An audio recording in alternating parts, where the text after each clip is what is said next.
नमस्कार. EMS friends, बरेच वेळा विचारला जाणारा यूरोलॉजीमधला जो क्वेश्चन आहे, इवन ओरल्समध्ये, यूरोलॉजी एमर्जन्सीज सांगा आणि प्रत्येक एमर्जन्सीजचं pre hospital management, pathophysiology, science and symptoms, assessment सांगा. पहिलं तर यूरोलॉजी एमर्जन्सीज कुठल्या कुठल्या आहेत? Urinary retention, acute urinary retention you can say. नंतर UTI, urinary tract infection, second. Third is pyelonephritis. Next is urinary calculi, epididymitis, testicular torsion. आता आपण एक एक पाहूया.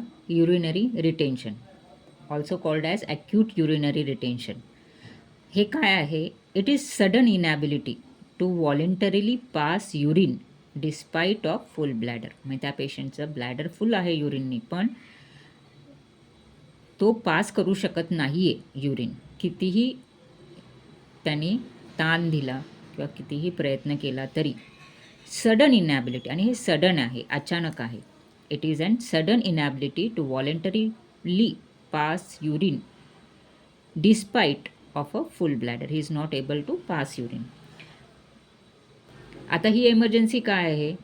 बिकॉज जर खूप वेळ ते रिटेन्शन राहिलं तर ब्लॅडर इंजुरी होऊ शकते, इन्फेक्शन होऊ शकतं, हायड्रोनेफ्रोसिस, म्हणजे ते युरिन साठवून साठवून ते किडनीवरती पण प्रेशर येऊन हायड्रोनेफ्रोसिस होऊ शकते आणि काहीतरी रिनल डिस्फंक्शनसुद्धा होऊ शकतं.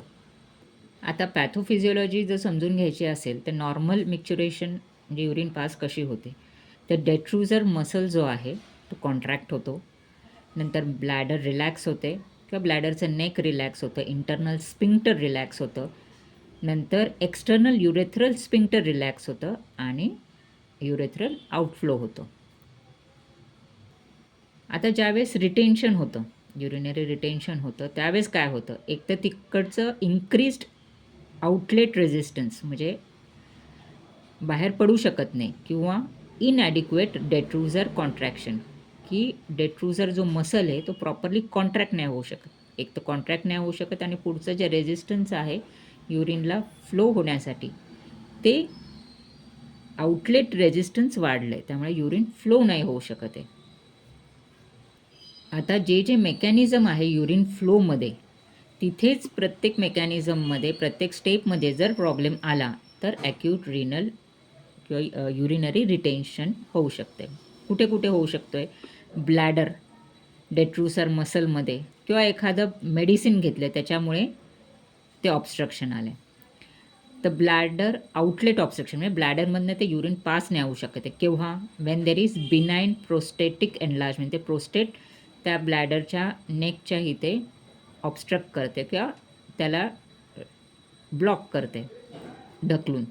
नंतर युरेथ्रल स्ट्रिक्चर, ते युरेथ्रा जो आहे त्याला स्ट्रिक्चर बसला आहे, त्याचं जे पाईपलाईन आहे ती एकदम छोटी झाली किंवा त्यातनं युरिन पास होऊ शकत नाही. नंतर तिथे काहीतरी स्टोन आहे, युरेथ्रल ऑब्स्ट्रक्शन किंवा स्टोन आहे, एखादा ब्लड क्लॉट तिथे बसला आहे आफ्टर ट्रॉमा, किंवा एखादा पेल्विक मास आहे आणि जे त्या ब्लॅडरला आउटफ्लो होण्यासाठी ऑब्स्ट्रक्ट करतो आहे.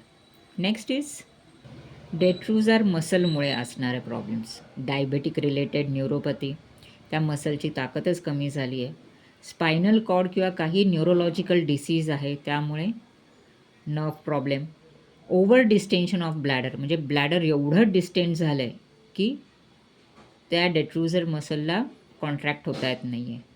Then post operative bladder dysfunction, म्हणजे पोस्ट ऑपरेटिव्ह ब्लॅडर इनसेन्सिटिव्ह झालं आहे. Next is drugs, anticholinergic, opioids, antihistamines, tricyclic antidepressants, असे ड्रग्स ज्यांचा सिम्पॅथोमेमेटिक इफेक्ट आहे. आता हे सिम्पॅथोमेमेटिक ड्रग्स कुठले आहेत?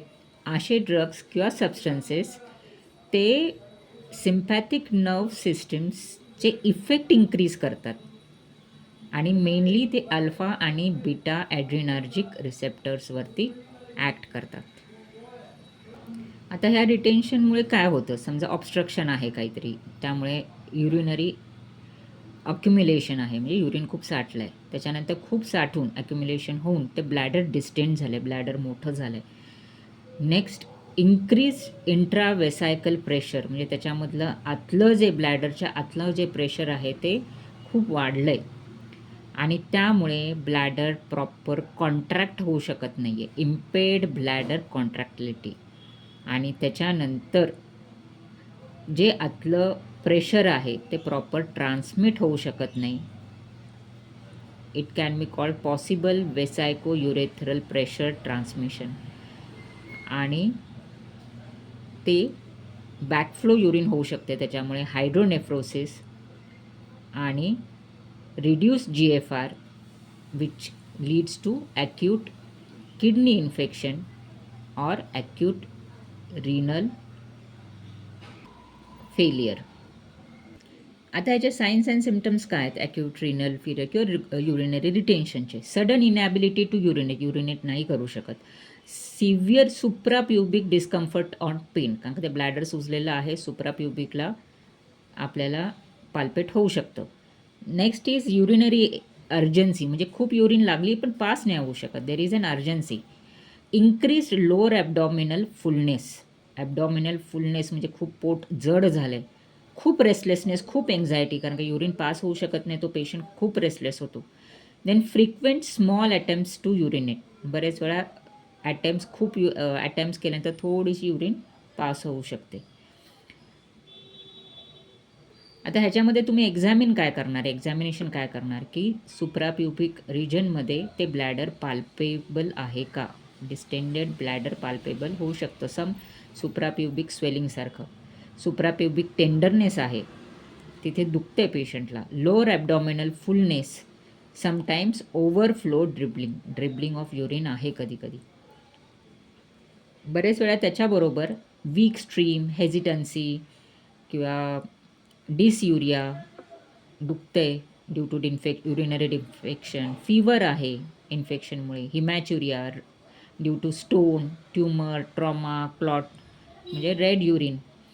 Then next is back pain किंवा एखादी रिसेंट सर्जरी झाली आहे आफ्टर ॲनेस्थीशिया आणि कॉन्स्टिपेशन आहे. आता प्री हॉस्पिटल मॅनेजमध्ये आपण काय करायचं, प्रायमरी ॲसेस करायचे, ABCDE, that is airway, breathing, circulation, level of consciousness, vital signs, त्याची पेनची सिव्हिॲरिटी.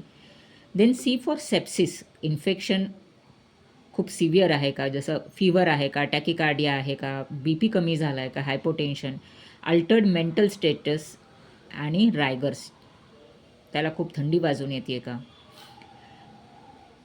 असेसमेंट क्वेश्चन्स आपण त्याला काय विचारू शकतो की लास्ट युरिन तुम्ही कधी पास केली होती, ती सडन होती आहे का हळूहळू होती, प्रिव्हियस असं कधी झालं होतं का, प्रिव्हियस असं रिटेन्शन कधी झालं होतं का, युरिनची स्ट्रीम कशी आहे, वीक आहे का, ड्रिबलिंग आहे, दुखतं आहे का, डिसयुरिया, हिमॅच्युरिया, ब्लड येतं आहे का, फीवर आहे का, चिल्स आहे का, पोटामध्ये किंवा फ्लँक पेन आहे का, सर्जरी रिसेंटली झाली आहे का, काही न्यूरोलॉजिकल डिसीज आहे का, काही त्या रिलेटेड काही मेडिसिन्स घेत आहेत का, ड्रग्स घेत आहेत का, सिम्पॅथोमेमेटिक ड्रग्स घेत आहे का, काही रिसेंट ट्रॉमा पोटाला वगैरे काय बसला आहे का, त्याच्यानंतर काही प्रिव्हियस प्रोस्टेट प्रॉब्लेम्स आहेत का.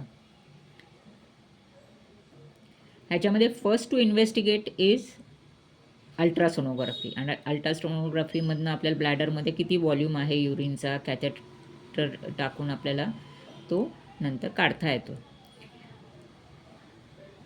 डेफिनेटली हॉस्पिटल मॅनेजमेंटमध्ये स्कॅनिंग म्हणजे अल्ट्रासाऊंड, त्याच्यानंतर ब्लॅडर डिकॉम्प्रेशन म्हणजे युरेथ्रल कॅथेटरायझेशन करून युरिनरी रिटेन्शन कमी करणे.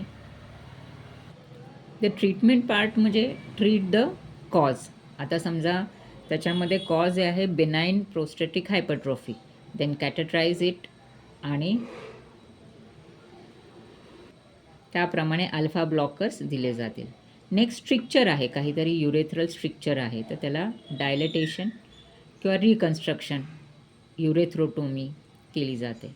जर स्टोन आहे तर डेफिनेटली ते स्टोन रिमूव्ह किंवा डिकॉम्प्रेस करण्याचे सर्जिकल मॅनेजमेंट.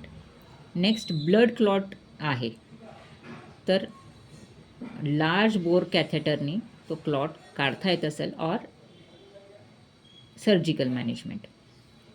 नेक्स्ट इन्फेक्शनमुळे झालं असेल तर अँटीबायोटिक्स आणि ती युरिन ऑब्स्ट्रक्ट होऊ नये ह्याच्यासाठी ड्रेन बसवावे किंवा कॅथेटर.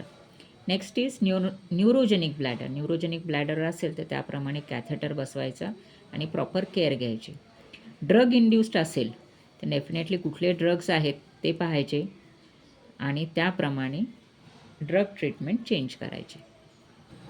आता आपण म्हणू शकतो युरिनरी रिटेन्शनमध्ये for EMS definition, pathophysiology definition, sudden inability to pass urine, then pathophysiology from obstruction to ARF कसं होतं आहे, signs and symptoms, examination, then comes the management that is ABCDE that is airway till evaluation, then scanning and कॅथेटरायझेशन.